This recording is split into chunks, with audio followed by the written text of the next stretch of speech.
আসসালামু আলাইকুম। এইচএসসি 25 ব্যাচের আমরা যারা আছি, এইচএসসির সময়ে আমরা কিভাবে খুব দ্রুত কোনো একটা সাবজেক্টের একটা ভালো প্রিপারেশন নিতে পারি, আজকে আমরা সেই বিষয় নিয়েই কথা বলবো।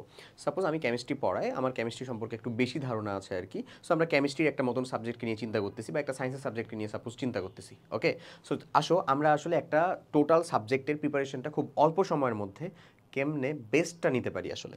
ওকে, সো এটার জন্য আমাদের মেইনলি যে প্রথমে যে কাজটা করা দরকার, ফোকাসটা হওয়া দরকার, সেটা হচ্ছে বেস্ট একটা স্ট্র্যাটেজিকে ফলো করা।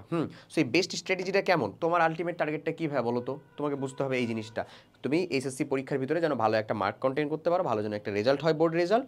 জাস্ট এই তো ভালো একটা মার্ক হলো, ভালো একটা আমি কলেজে ভর্তি হতে পারছি। ওকে, সো এই ভালো মার্ক পাওয়ার জন্য অবশ্যই পড়ার প্রপার ইমপ্লিমেন্টেশন লাগবে। এই ইমপ্লিমেন্টেশনটা যেটা করবা সেটা হচ্ছে, ধরো তোমার একটা সাবজেক্ট পড়াশোনা ডান, সাপোজ যদি ডান না হয়ে থাকে তাহলে কিন্তু আলাদা কথা, আমি ডান হওয়ার পরের কথা বলতেছি। সাপোজ তোমার রিভিশন ডান, এখন রিভিশন তুমি যদি বারবার এই সময় এসে করো তুমি আসলে, তাহলে তুমি নিজেই দেখবা যে লাগতেছে, তোমার রীতিমতন ফেড আপ লাগবে, ভাল লাগবে না করতে, আর কত করব, এমন হবে, বিরক্তি চলে আসবে। সো তার মধ্যে একটা পড়া যদি ঘাটা পড়ে যায় বা পড়ায় যদি একটা ধরো পড়ে যায়, ফাঁকা পড়ে যায়, তাহলে কিন্তু একেবারে একটা মারা রীতিমতন, কারণ এটাকে আর কপ আপ করা যায় না। সো আমরা যে কাজটা করব, ধরো প্রপার রিভিশন দেওয়ার পরে আমরা এখানে একটা সিকিউ প্ল্যান করব, একটা এমসিকিউ প্ল্যান করব। আমরা মাত্র 3টে স্টেপ ফলো করব। এই 3টে স্টেপ ফলো করলেই দেখা যাবে যে আলহামদুলিল্লাহ আমরা প্রপার একটা প্রিপারেশন, একেবারে মানে ডাই হার্ড একটা প্রিপারেশন নিয়ে ফেলতে পারবো। আচ্ছা, সো সিকিউ প্ল্যানটা কেমন এই ব্যাপারটা আমি একটু তোমাকে বুঝাই। তোমার বলো তো ভাই, তোমার বোর্ডের ভিতরে সিকিউ আসবে কয়টা? 8টা। করা লাগবে কয়টা? 5টা। এই বোর্ডের ভিতরে যে 8টা সিকিউ আসবে, তোমার কেমিস্ট্রিতে চ্যাপ্টার কয়টা? 11টা বা 12টা এমন। সো এই চ্যাপ্টারগুলোর ভিতরে সবগুলা থেকে কি সিকিউ হবে? তাহলে নিশ্চয়ই না। তার ভিতরে আবার 11 আর যে 12 নাম্বার চ্যাপ্টারটা আছে, হ্যাঁ, যেটা আমাদের হচ্ছে ফসিল আর হচ্ছে দৈনন্দিন জীবনে যে রসায়ন, এই দুইটা থেকেই দেখা যায় যে 3টা মতন সিকিউ থাকে। 3টা। তাহলে সিকিউ বাকি থাকলো কয়টা? 5টা। তার ভিতরে আবার 6+9 মিলে মানে হচ্ছে আমাদের অম্লক্ষার সাম্যাবস্থা মানে সমতা আর হচ্ছে যে মোল এবং কনসেপ্ট ধারণা, একটা মাস্ট সিকিউ থাকবে। তাহলে বলো তো, অলরেডি তো আমার 4টা সিকিউ থেকে গেল, আর কয়টা সিকিউ থাকতেছে? আর মাত্র 4টা সিকিউ। সেই 4টা সিকিউ রেসপেক্টে আমার চ্যাপ্টার থাকছে কয়টা? 8টা। তাহলে 8টা চ্যাপ্টার থেকে কি সিকিউ হবে?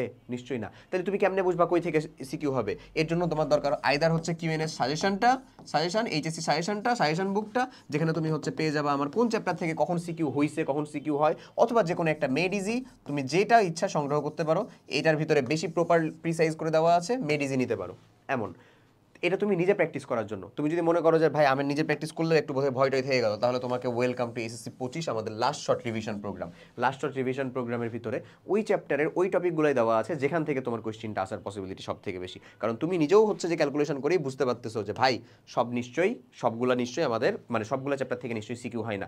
বাট এই এমসিকিউ এটার জন্য যখন আমি এমসিকিউ প্ল্যান করতে চলে যাবো, তখন 12টা চ্যাপ্টার থেকে 25টা এমসিকিউ, মানে 5 চ্যাপ্টার থেকে অন্তত দুইটা এমসিকিউ থাকার পসিবিলিটিস আছেই, আছে না? বাট তাও কিন্তু দুইটাই থাকে না। কিউ চ্যাপ্টার থেকে 3টা 4টা পর্যন্ত হয়, কিউ চ্যাপ্টার থেকে একটা করে মাত্র হয়। সো এমসিকিউ স্ট্যান্ডার্ডের জন্য কোনো একটা চ্যাপ্টার পড়া, সিকিউ স্ট্যান্ডার্ডে কোনো একটা চ্যাপ্টার পড়া, both are two different things literally. So দুইটা যদি একই না হয়, তাহলে অবশ্যই আমাদেরকে সিকিউ স্ট্যান্ডার্ড পড়াটা বুঝতে হবে, এমসিকিউ স্ট্যান্ডার্ড পড়া বুঝতে হবে, যেটা সম্পূর্ণ একটা প্রপার ক্যালকুলেশন বা প্রপার একটা তুমি সংগ্রহ পাওয়া হচ্ছে এই যে এসএসসি 25 লাস্ট শর্ট ক্লাসের ভিতরে।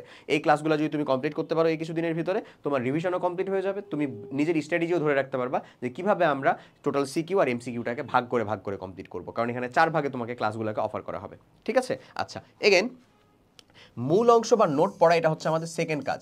মানে ধরো তুমি বুঝতেছো তোমার এক্সামের দিনটা কাছায় যাচ্ছে, তুমি বুঝতেছো যে এই চ্যাপ্টারটা মানে এই বইটাকে আমি বলতে চাচ্ছি যে এই বইয়ের প্রিপারেশন আমার 100-100, এরকম তুমি বলতে চাচ্ছ, এরকমটা তুমি চাচ্ছ, তাহলে তোমার সেটার জন্য মূল অংশ পড়তে হবে, যেটাও তুমি এই কিউএনএ সাজেশনের ভিতরে পাবা, অথবা অথবা যে কোনো একটা মানে বইয়ের ভিতরে এরকম। এবং তার জন্য ওটার থেকেও গুরুত্বপূর্ণ যেটা, সেটা হচ্ছে আসলে নোট পড়া। এই নোটটা কার? অবভিয়াসলি তোমার। ফেসবুকে কোনো একেবারে সেই সুন্দর হাতের লেখা দিয়ে নোট পাইছো, ওটা আসলে খুব বেশি কাজের না। ওটার পিডিএফ বা ওই যে ছবি সেভ করলো, এটা সেভ অবধি, আর বেশি কিছু কাজ করে না ভাইয়া। সো এই নোটটা পড়াটা খুব জরুরি এবং নোটটা হইতে হবে তোমার। এখন তুমি যদি একাডেমিক লাইফে এরকমভাবে পড়াশোনা না করে থাকো, তাহলে কথা হচ্ছে এখন কি নোট করবো ভাইয়া? এখন যদি আমি একাডেমিক ক্লাস দেখে নোট করতে থাকি, তাহলে তো অনেক দীর্ঘ হয়ে যাবে।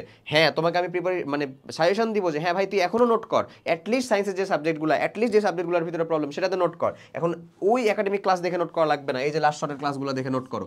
এই নোটগুলো যদি তুমি নিজে নোট কমপ্লিট করতে পারো, এই লাস্ট শর্টের ক্লাসও দেখা লাগবে না হচ্ছে শেষে জায়গাটা, তুমি জাস্ট এই নোটটা পড়ে যাবা তোমার এই যে এসএসসি পরীক্ষার আগে, তোমার ডান। এবং very last but not list thing, সেটা হচ্ছে আমাদের এক্সাম অ্যাপিয়ারিং। এক্সামের ভিতরে অ্যাপিয়ার করার মন মানসিকতা থাকতে হবে। আমি এই সব কিছু রিভিশন করলাম, আমি যদি এক্সাম হলে যে আমার পারফরমেন্সটা ভালো না হয়, এক্সাম পারফরমেন্স যদি আমার ভালো না হয়, তাহলে সব কিছুই আসলে কি বৃথা। ঠিক আছে?